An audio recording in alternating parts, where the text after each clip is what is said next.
अस्सलाम वालेकुम व्यूअर्स, मैं हूं समीना पाशा। उम्मीद है आप लोग खैरियत से होंगे। व्यूअर्स, 3 अहम खबरें इस व्लॉग में मैं आपके साथ डिस्कस करूंगी और कुछ background information along with analysis भी आपके साथ शेयर करूंगी। पहले आपसे रिक्वेस्ट है कि चैनल को सब्सक्राइब कर लें अगर अभी तक आपने चैनल को सब्सक्राइब नहीं किया। मैं आज 2-3 बातें कौन सी डिस्कस करना चाहती हूँ। एक तो आपको उस्मान डार साहब के हवाले से ज़रूर आगाह करना चाहूँगी कि जो उनके साथ इस वक्त मामला है, उनकी फैमिली जिस कर्ब से गुजर रही है। फिर साथ ही साथ बात करेंगे कि इमरान खान के वकीलों के हवाले से बड़ी खबरें आजकल गर्दिश में हैं और कुछ फेक न्यूज़ भी हैं और कुछ उसमें हकीकत पर मबनी चीज़ें भी हैं, वो आपके साथ शेयर करूँगी। और फिर बात करेंगे काजी फाइज ईसा साहब के दौरे के हवाले से जो उन्होंने जड़ांवाला में किया, जहाँ पर ये वाकया पेश आया था ईसा नगरी में। आपको मालूम है अक़लियतों के साथ चर्चेस जलाए गए और मजमूई तौर पर 19 के करीब चर्चेस हैं जो जलाए गए हैं। 90 के करीब घर हैं जो नजर आतिश किए गए हैं। तो बड़ा ही अफसोसनाक सानिया वहाँ पर जो ये फसादात हुए हैं उसके ऊपर बात होगी। लेकिन मैं सबसे पहले आपके साथ शेयर करना चाहती हूँ इस हवाले से कि जो उस्मान डार साहब ने एक बड़ा दर्दनाक सा ट्वीट किया है। उस्मान डार साहब, जैसा कि आप लोग जानते हैं कि इमरान खान साहब के बड़े करीबी लोगों में शुमार होते रहे हैं और सियालकोट की सियासत में अलग से एक मकाम रखते हैं। ख्वाजा आसिफ साहब उनके रिवायती हरीफ हैं हल्के में, और उस्मान डार साहब बड़े ही बबांगे दोहल, बड़े दबंग अंदाज से हमेशा उन पर क्रिटिसाइज भी करते हमें नजर आए हैं। अब जबकि आपको मालूम है कि एक क्रैकडाउन का सिलसिला पीटीआई पर जारी था, तो उसी सिलसिले में उस्मान डार साहब को भी टारगेट किया गया।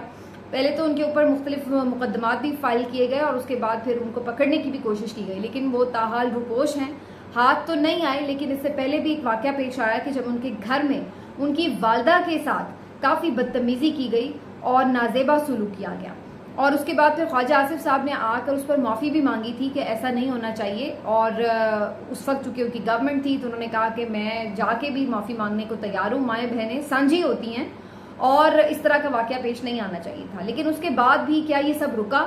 ये सब तो नहीं रुका। ना सिर्फ ये कि उस्मान डार बल्कि और भी बहुत सारे कारकुनान और लीडरान के घरों में छापे, बगैर वारंट रेड्स, और फिर जिस तरीके से चादर चार दीवारी का तकद्दुस पामाल होता रहा, तोड़फोड़ की जाती रही, वो सब चीज़ें अब हक़ाइक़ पर मबनी हैं और तारीख़ का हिस्सा है।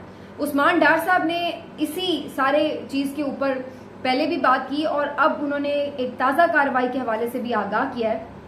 उनका बताना है कि सियालकोट में उनका घर, फैक्ट्री, कारोबार मुकम्मल तौर पर सील कर दिया गया है और जिना हाउस समेत हर किस्म की प्रॉपर्टी को सील करके मेरी बूढ़ी वालदा, अहले खाना और बच्चों को भी घर से निकाल दिया गया। तो वो जगह जहां उनकी रिहाइशगाह थी बेसिकली, वो भी उन्होंने सील कर दी है और उन्होंने कहा है कि घर की पर्दादार खातीन और बच्चों को घर से निकाल कर सड़क पर छोड़ दिया गया है।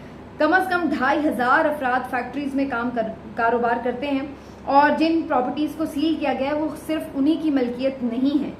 उन्होंने कहा है कि जो जुल्म और बर्बरियत की सतह तक जालिम गिर चुका है, जो नाकाबिले बयान है।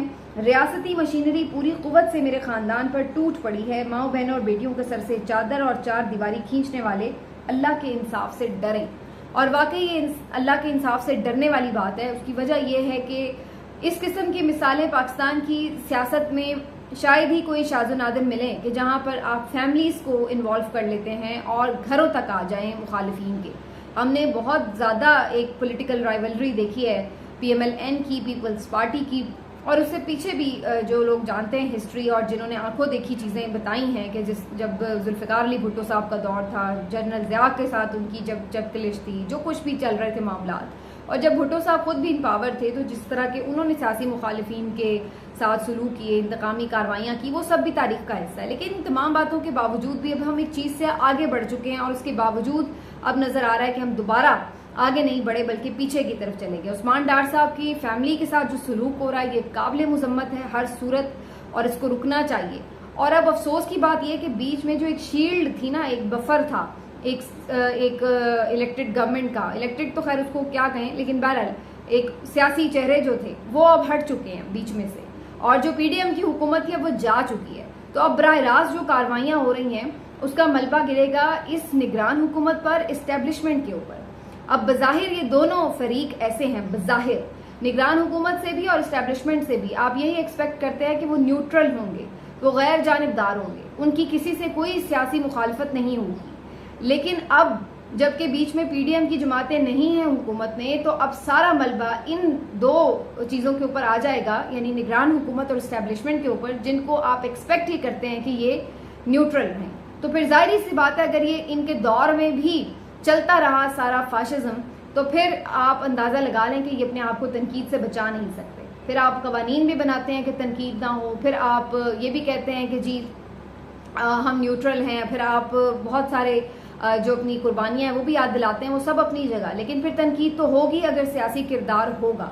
और इसी तरह निगरान हुकूमत से भी अगर ये एक्सपेक्ट किया जाए कि जनाब आप तो गैर जानिबदारी के लिए आए हैं, आपका तो काम ही नहीं है सियासी मुखालिफिन को टारगेट करना। मुर्तज़ा सुलंगी साहब ने पहली प्रेस कॉन्फ्रेंस में भी यही बात की है, लेकिन उसके बावजूद भी अगर ये सिलसिले चलते रहे तो फिर लोग आपको भी तनकीद का निशाना बनाएंगे और फिर आप लोगों के खिलाफ भी तहरीकें चलेंगी। तो फिर ये याद रखिए कि आप भी तारीख में अपने स्याह कारनामे लिखवा कर ही जाएंगे।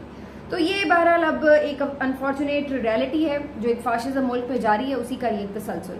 अब आ जाते हैं, शेर अफजल मरवत साहब ने भी एक ट्वीट किया, जो कि इमरान खान साहब के वकील हैं और उनकी लॉयर कम्युनिटी का, उनकी लीगल टीम जो है उसका एक हिस्सा है, एक वकील है उनमें से। और उनकी तरफ से पहले भी खबरें में वो बड़े इन हुए थे जब उनके जो बहनोई हैं उनको कत्ल कर दिया गया था तालिबान की जानिब से, और स्टिल उनकी जो फैमिली है उनको मुख्तलिफ थ्रेट्स रहे हैं। अब प्रॉब्लम यह है कि जो शेर अफजल मरवत साहब हैं ये काफ़ी वोकल भी हैं, और जो इनका एक फैमिली बैकग्राउंड है उसकी वजह से भी ये टारगेट पर हैं। अब ये इमरान खान साहब के लॉयर तो हैं, लेकिन अब इन्होंने एक ट्वीट कल जारी की है जिसमें वो ये कह रहे हैं कि उन्हें मजबूरन रूपोश होना पड़ा है। इससे पहले भी वो एक ट्वीट में बता चुके हैं कि कुछ लोग उनका पीछा कर रहे थे, उन्होंने एक वीडियो भी बनाई थी अपनी और उसमें भी उन्होंने बताया था। और अब इस ट्वीट में अगेन वो अपनी प्रॉब्लम्स के बारे में ना सिर्फ बता रहे हैं कि उनको जान का खतरा है, उनको टारगेट किया जा रहा है, उनका पीछा किया जा रहा है, बल्कि उन्होंने ये भी बताया कि वो रूपोश होने पर मजबूर हैं। और साथ ही साथ उन्होंने ये मेंशन भी किया है कि उनको किन लोगों पे शक है और कौन है जो उनके पीछे पड़ा है। उनका ये भी मानना है कि जो पाकिस्तान तहरीक इंसाफ की इस वक्त कोर कमेटी है वो, और इसके साथ साथ लीगल इवन टीम में भी कुछ लोग ऐसे हैं कि जो इमरान खान साहब से उस तरह वफादार नहीं है, बल्कि कुछ लोग ऐसे भी हैं जो कि अपॉर्चुनिस्ट हैं। अपॉर्चुनिस्ट कहते हैं कि जो मौका परस्त लोग होते हैं। आप इससे अंदाज़ा लगा लें कि जब आप देख रहे हैं कि इमरान खान साहब इस वक्त जेल में हैं, और फिल वक्त जो बज़ाहिर एक ख्वाहिश किसी की कुछ भी हो सकती है, लेकिन जो हकीकत पर मबनी बात है वो यही है कि फ़िलहाल इमरान खान साहब जल्दी छूटते नज़र नहीं आ रहे। और इमरान खान साहब जब तक छूट नहीं रहे, बाहर नहीं आ रहे, तो अब एक जंग है, और वो जंग है कि पीटीआई पर कब्जा किसका होगा, कौन है जो माइनस इमरान पीटीआई को लीड करेगा। क्योंकि कहीं ना कहीं तमाम ताकतवर हलकों में भी ये बात तो सोची जा रही है कि बिल्कुल एब्सोल्यूट माइनस पीटीआई, तो जाहिर है क्वेश्चन होगा, क्रेडिबिलिटी पर भी क्वेश्चन होगा इलेक्शंस की। तो अब कोशिश ये है कि कोई काबिल कबूल शक्ल बना ली जाए, और वो लोग जो कि पीटीआई में हमेशा से इस्टेब्लिशमेंट के करीब समझे जाते रहे हैं और इस्टेब्लिशमेंट के इवन नुमाइंदे समझे जाते रहे हैं, उन्हीं के हाथों में इस वक्त वो, उनके ऊपर हाथ भी हौला है, वो उस तरह से जेलों में भी नहीं है, और वो बाहर भी इसीलिए रखे गए हैं ताकि वो जाकर पीटीआई की कमान संभालें। और इस वक्त आप देख सकते हैं कि शाह महमूद कुरैशी हैं मौजूद, उमर अयूब साहब मौजूद हैं, और भी कुछ कोर कमेटी के लोग हैं। रऊफ हसन साहब बड़े नाइस आदमी हैं जो कि तर्जुमान हैं, और इमरान खान साहब ने उन्हें अपॉइंट किया था बाद में, और कुछ दीगर लोग। अब उसमें हो क्या रहा है, हो ये रहा है कि इसमें भी ग्रुपिंग्स की खबरें आ रही हैं कि हर ग्रुप जो है वो दूसरे ग्रुप को डोमिनेट करना चाहता है।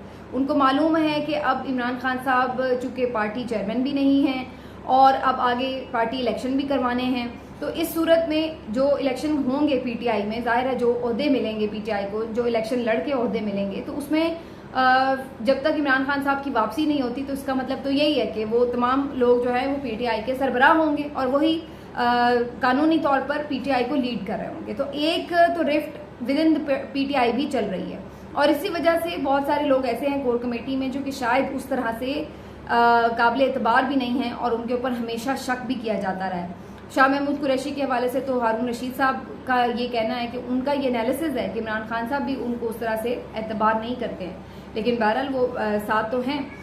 तो अब ये सारी वो चीज़ें हैं कि जिसकी बिना पर आप कह सकते हैं कि अभी पिक्चर इतनी क्लियर नहीं है पीटीआई की, और यहाँ पर एक बड़ी कॉम्प्लेक्स सिचुएशन है।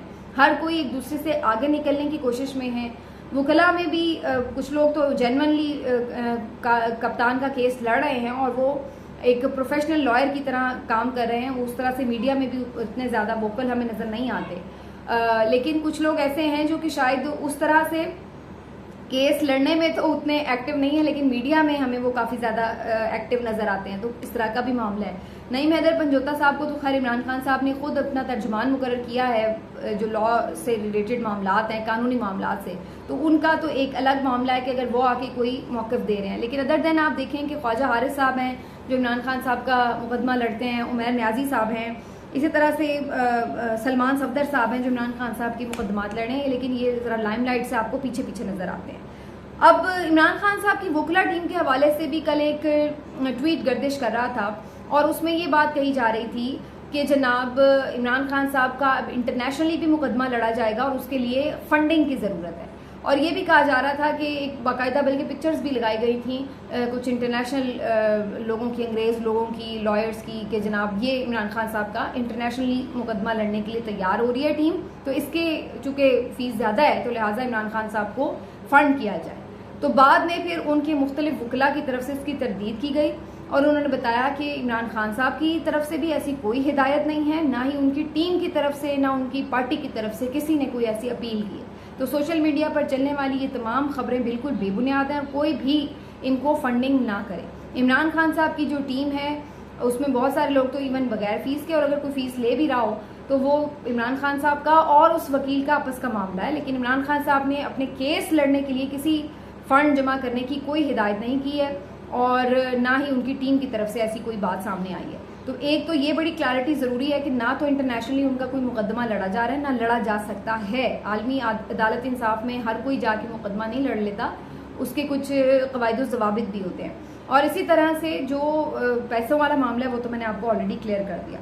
तो काफ़ी कॉम्प्लेक्स सिचुएशन है। सही बात का बाहर तक आना, क्योंकि इस वक्त इमरान खान अंदर है, तो उसके बाद सही बात क्या है, कौन ट्रस्ट वर्दी है, कौन ट्रस्ट वर्दी नहीं है, बड़ा एक अजीब सी टग ऑफ वॉर भी शुरू हो चुकी है। पीटीआई पे कब्जे की जंग भी शुरू हो चुकी है। और उसके साथ साथ ये भी देखना है कि पीटीआई अगर कोई उसको लीड कर भी रहा है तो वो इमरान खान का कितना वफादार है। तो ये चीज़ें काफ़ी अब सेंसिटिव भी हैं और काफ़ी इसको केयरफुली देखना भी पड़ेगा, लेकिन ये कॉम्प्लेक्स भी हैं। तो बहरहाल वील सी कि क्या होता है। फिलहाल तो नज़र यही आ रहा है कि खान साहब को जब तक बाहर नहीं आने दिया जाता उस वक्त तक सिचुएशन जो है वो काफ़ी एम्बिग्युएसी रहेगी। अच्छा जी, अब मैं ज़रा आपको ये बता दूं कि काजी फायज ईसा साहब ने भी कुछ लगता है कि अपने एक साबिक चीफ जस्टिस साहब हुआ करते थे साकिब निसार साहब या इफ्तिखार चौधरी साहब, उनसे काफ़ी कुछ वो लगता है कि इंस्पायर भी हैं। काजी फायज ईसा साहब जो कि अपकमिंग चीफ जस्टिस भी हैं पाकिस्तान के, उन्होंने आज बज़ाहिर तो ऐसा लग रहा है कि जी शायद कोई अच्छा जेस्चर है कि वो आज क्रिश्चियन कम्युनिटी में गए, वहाँ पर जाकर उन्होंने जहाँ जड़ावाला का वाक़या पेश आया वहाँ जाकर उनसे इजहार यकजहती भी किया, उन्हें इंसाफ दिलाने की पूरी यकीन दहानी भी कराई, उनसे इजहार अफसोस भी किया जो उनका नुकसान हुआ। लेकिन उसके बाद से काफ़ी ज़्यादा वो ख़बरों में भी रहे। कुछ लोग तो बड़ा उनको मसीहा मान रहे थे और बड़ा उन्हें खराज तहसीन भी पेश कर रहे थे कि बड़ी ज़बरदस्त बात है कि जी किसी को ख्याल आया और वो इतना दर्द दिल रखते हैं और वो जाके अक़लियती बरादरी के साथ इस तरह से इजहार यकजहती कर रहे हैं। तो सुनने में तो देखने में ये बात वाकई विजुअल्स भी अच्छे लगते हैं, लेकिन अगर आप इसका एक दूसरा रुख देखें तो वो भी मौजूद है अपनी जगह। वो ये कि जो जज साहिबान हैं आप उनसे ये एक्सपेक्ट नहीं करते कि उन्होंने कोई पर्सनली जाकर किसी को दादरसी करनी, उनके फैसले बोलते हैं हमेशा। आप अपने ऐवान के अंदर बैठकर, अदालत में बैठकर इस बात को यकीनी बनाएं कि हर मजलूम की दादरसी हो, ताकि आपको बाहर आके यूं निकल कर किसी की दादरसी करनी ही ना पड़े। जब आपकी अदालतें इंसाफ दे रही होंगी तो किसी की इतनी जुर्रत ही नहीं होगी कि कोई जालिम आकर ये जुल्म कर दे। जब आपकी अदालतों से लोगों को इंसाफ मिल रहा होगा सर, तो आपको बाहर आके आंसू नहीं पूंछने पड़ेंगे। लेकिन यहाँ उल्टा हिसाब है, अदालतों के अंदर जाओ तो सब्र की तलकीन की जाती है कि जी सब्र कर लें आप, बाहर आकर आंसू पूछे जाते हैं, विजुअल्स बनाए जाते हैं, मीडिया पर चलाए जाते हैं और एक मसीहा का तासुर भी आ जाता है। लेकिन सर ये काम नहीं है आपका। बात यह है कि बेशक काम अच्छा ही है। अब वैसे तो साकिब निसार साहब ने भी अगर डैम फंड बनाने के लिए एक फंड बनाया, उस पर लोगों ने बड़ी तनकीद की कि जी ये तो बेशक काम अच्छा है डैम बनाना, लेकिन आपका काम तो नहीं है। चीफ जस्टिस का क्या काम है कि जी वो फंड बनाए और डैम बनाए। बिल्कुल बात तो ये अगर उसूली तौर पर देखा जाए तो ठीक है, लेकिन इसी तरह ये भी उसूली तौर पर बात बिल्कुल ठीक है कि ये आपका काम नहीं है कि आप जाकर लोगों की दादरसी करें। आपका काम ये है कि आप जालिम का हाथ रोकें, पकड़ें। यहाँ पर रोज जुल्मों से तम हो रहा है कि कौन सा जालिम पकड़ा गया, किस जालिम को पकड़कर कभी इंसाफ के कटहरे में लाया गया है, और अगर लाया ही गया है तो उसको सजा दी गई है। हमारी अदालतें तो हमेशा ताकतवरों के आगे सजदों में झुकती हुई हमें नजर आई हैं। तो हमें ये दाद रसी नहीं चाहिए, हमें आपसे इंसाफ चाहिए। तो ये एक बहुत क्लियर मैसेज होना चाहिए अदालत की तरफ से कि वो सिर्फ इंसाफ का हुसूल यकीनी बनाए। बाकी लगता यही है इस जेस्चर से कि काजी फायज ईसा साहब जो हैं वो काफ़ी खबरों में इन रहने का फ़न जानते हैं।